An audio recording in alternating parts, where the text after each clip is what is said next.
We are trying something new with a 15-minute webinar today. I know that everyone is inundated with offers for free training, and so we're going to make the most of our time here and be super efficient.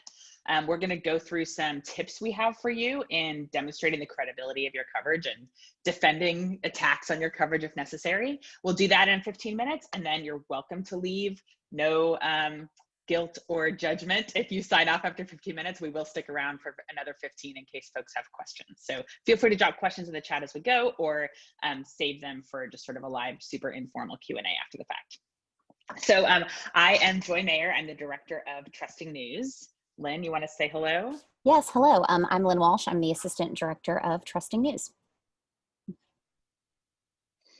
So we work with journalists to study how people decide what news to trust, and we give journalists day-to-day strategies they can put to work in their own newsrooms for actively earning trust. So today we're going to talk about getting credit for the integrity and public service mission that responsible journalists take for granted and that too many news consumers do not see. So I'd like to invite you to start by thinking about what we know about perceptions of news. 46% of people think journalists rarely care about people like them. 54% of people think journalists take responsibility for their mistakes. These are pretty stark numbers about how what low opinions people have of a lot of the work that journalists do. I would invite you to think about looking at those numbers from a few different perspectives. It is, of course, natural to be really frustrated that people have so little faith in the work that we do, angry about, feeling like people just are disrespecting the work that we invest so much in. I hope that you also feel determined to do something about it. We want people to feel empowered about what they can do to change those perceptions. I also would like to add into the mix that I hope you feel empathetic for how hard it is to figure out what news to trust these days. Not all news is worthy of trust. And I think that as journalists, it's really easy to jump straight to defensiveness without really understanding that. So take a look back at what these statements are and think about what journalism, things done in the name of journalism, that you could identify that does not do a good job reporting news that serves the public, that does not provide fair and accurate information, that does not cover all sides of an issue fairly, that does not take responsibility for mistakes, because that is not universal, right? So I invite you to put yourselves in the shoes of somebody who is seeing a lot of information scroll by them every day and trying to figure out what to trust, and to have empathy for people in that position, and to think through what you could do as journalists to demonstrate why, to validate their skepticism, because journalists tend to value skepticism, and to empathize with how difficult it is for them to figure out what to trust. And something else to keep in mind is if maybe you're looking at those, as Joy said, you might be frustrated by some of those stats, right? That journalists, people don't believe that journalists are there to help people, or that people don't believe, a majority of people don't believe that journalists want to fix a mistake. And when we look at what we do, we know that's the complete opposite as journalists, right? We're here for the public good. We're trying to provide them with correct information, but those good intentions that we have, right, our kind of goal of coverage and why maybe you became a journalist or you do your work every day does not automatically equal trust with your audience and with your community. And so in order to gain that trust, there are some things that you can do to help turn some of that skepticism that Joy talked about, that could turn into mistrust, to turn it into questions and how you can explain what you're doing to the audience and to your community, so that then you can rebuild that trust with your community and they will trust you for the coverage that you provide. So here we're going to go through 7 ways to examine the experience of consuming your news. So how users might be consuming your news and things they might be asking themselves. And so when we're going through this, think about how would they know you go through and do all of these ethical decision-making processes that you do every day if we don't tell them. And Joy's going to start. So first, think about sourcing. Who do you rely on for information? Who do you hand your trust to as you're deciding what is reputable information to pass along? What polls, what research, what people? Here's an example from our partners at the San Francisco Chronicle. Their CMS lets them put boxes in the middle of stories that say how this story was reported. And here's an example of a story about Giuliani, and it talks about how long the reporter has been looking back, how many people they've talked about, public information requests, sources requests to remain anonymous. It really lays out the thorough approach and ethical process of the journalist. So number one is sourcing.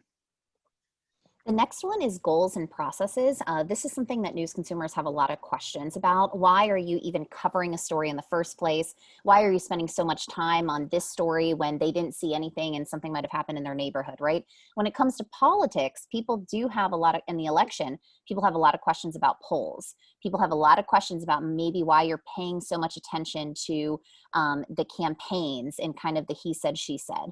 And so this is an example from the PA Post, and they talked about why they watch how campaigns are waged. And they talked about why they they did a story about a GOP organization posting an inflammatory Facebook post about a Democratic congresswoman.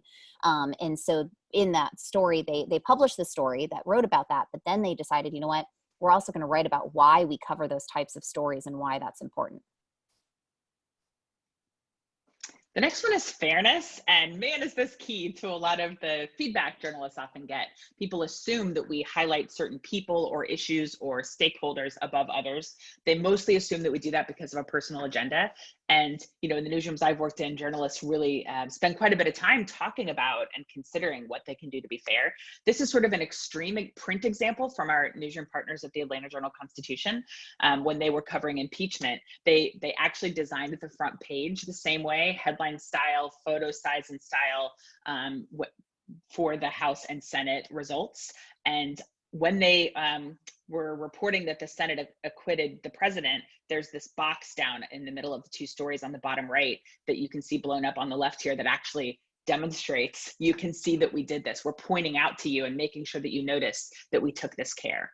So that works in print, but you know, we've also seen a lot of people do it with just pointing out in a comment under a social post that this is similar to how we covered this other rally last week, or writing a column that says, here will be our approach to covering these races, so that we make sure we give, you know, not necessarily equal treatment, not necessarily exact balance like this example is, but just sort of looking for ways to demonstrate that you work very hard to be fair. I think that's something we don't say out loud very often.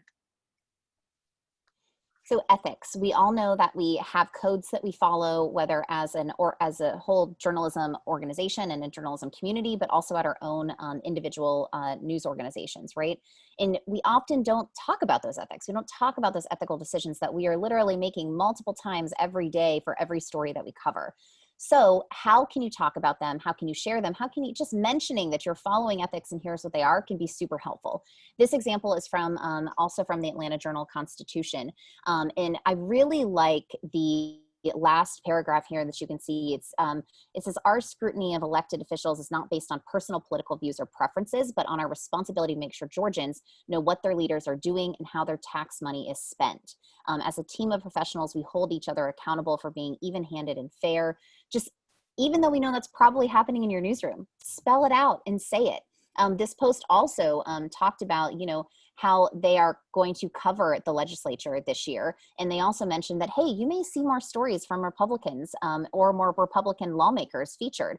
And that's because, well, they're the ones in charge right now, so it's more likely that laws will come from them. Those are things we may understand, but as everyday people might just see, oh, it's this Republican lawmaker, it's another Republican. Well, what about the Democrats? So saying that and explaining those decisions is super, super helpful, because otherwise, if you don't, most people will assume that maybe you have a bias towards Republicans or towards Democrats.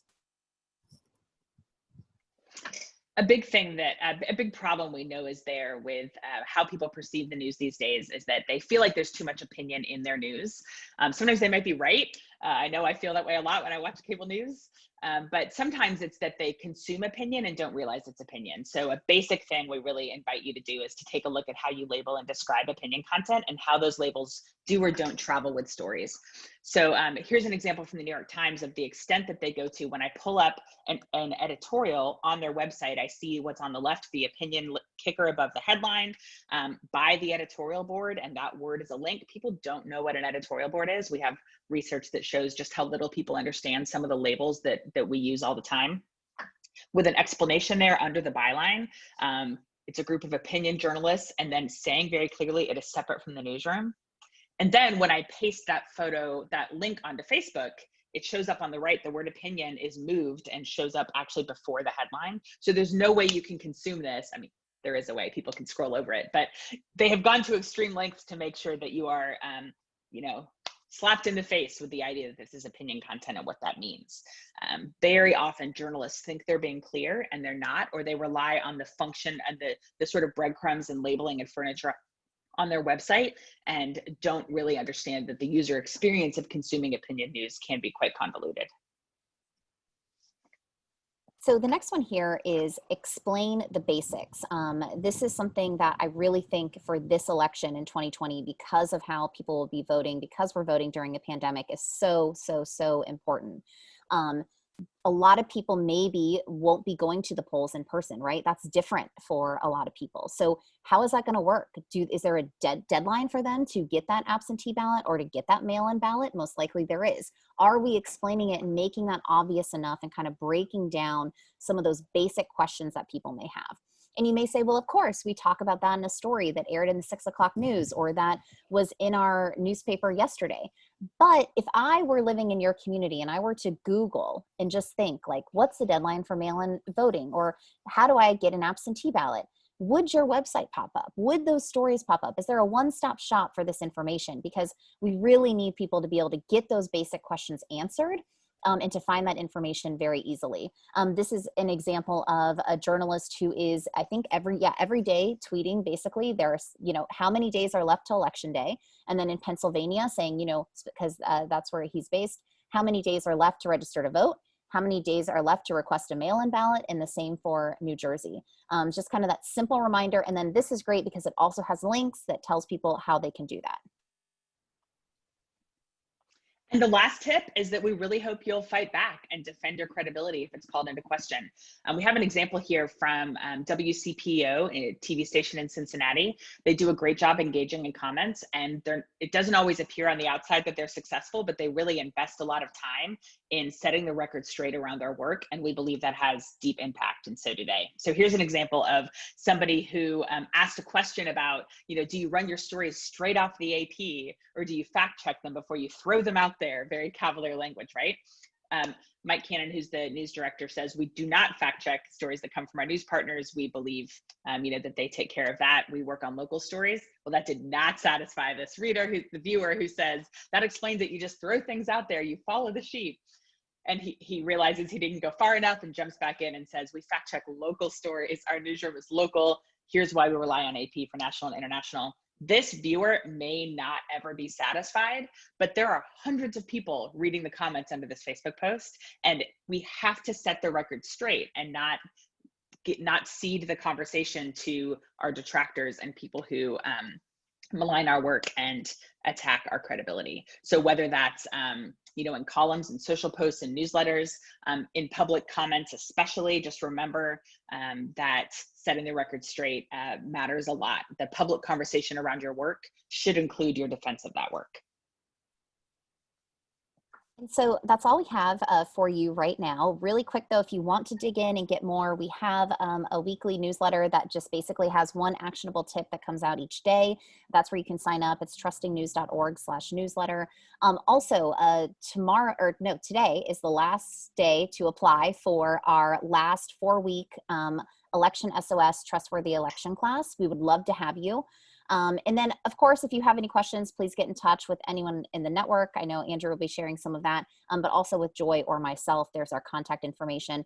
And then I did want to say, I know we said this is a 15-minute conversation, so if anyone has to jump off, please feel free, but we also will be sticking around to answer any questions that anyone has. Thank you so much, guys. Thank you.